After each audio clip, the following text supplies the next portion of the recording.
एक बार श्री वामदेव जी महाराज मंडली भ्रमण करती, पहले बहुत से संतों की मंडलियां अब भी रह गई, यदा कदाचित रह गई हैं। विरक्तानंद आदि जी की मंडली अब भी है।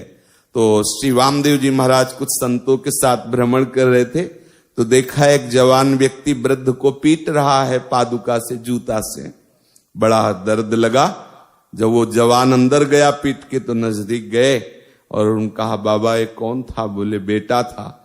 बाबा वो बेटा हो के तुम्हें जूतों से मार रहा, कोई बात नहीं, छोड़ो, आओ हमारी मंडली में। हर बाल भोग, राजभोग, शैल, मंडली में बहुत संतों की सेवा होती रहती, खूब मन के अनुसार सब भोग सामग्रियां, और वो भजन भी होता है कि मंडली में प्रातःकालीन रुद्राभिषेक हो रहा, कीर्तन हो रहा, तो आप ना भी करना चाहे तो भी आपका भजन बनेगा। एक समूह में बहुत सुंदर भजन बनता है, और शाम टाइम सत्संग होता है, कथा होती है, ऐसा बड़ा आनंद। संतों की मंडली में तो आनंद बरसता ही है। लक्ष्मी पीछे पीछे डुलती, बड़े बड़े धनी मानी हाथ जोड़कर सेवा करते हैं। तो जानते हो, उसने कहा, तुम्हें क्या पीड़ा, लड़का हमारा हमें मारा, तुम्हें क्या परेशानी, चलो भागो, जाओ यहां से। रामदेव जी ने प्रणाम किया भगवान की विचित्र माया को।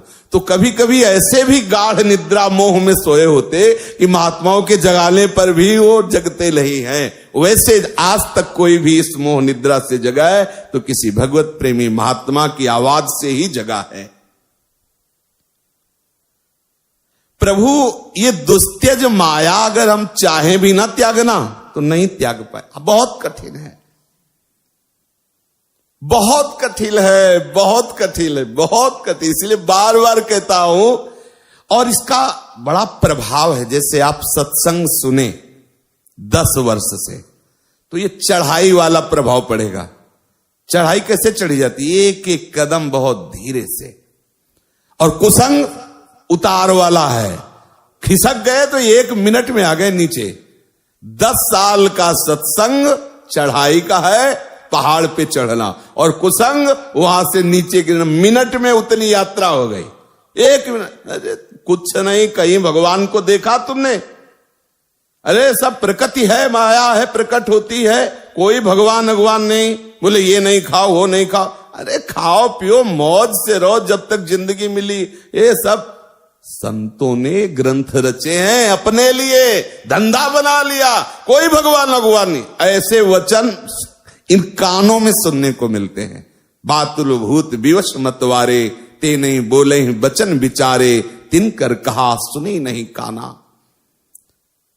बहुत काल तक जब विशुद्ध भगवत प्रेमी महात्माओं का संग होता है, तब बुद्धि निर्लेप हो जाती है, और निर्लेप बुद्धि को कोई नहीं फंसा सकता। फिर तो जो रही उत्तम प्रकृति का कर सकत कुसंग, चंदन विष व्यापत नहीं लपटे रहत भुजंग, फिर नहीं बिगड़ सकता। लेकिन कचाई है, अभी बुद्धि में राग है, बिल्कुल बिगड़ जाएगा। और बहुतों को बिगड़ते हुए देखा है, अपने को भी बिगड़ते हुए देखा है। सन्यासी से वैष्णव हो गए बहुत। हाँ, कब कौन सा प्रभाव पड़ जाए।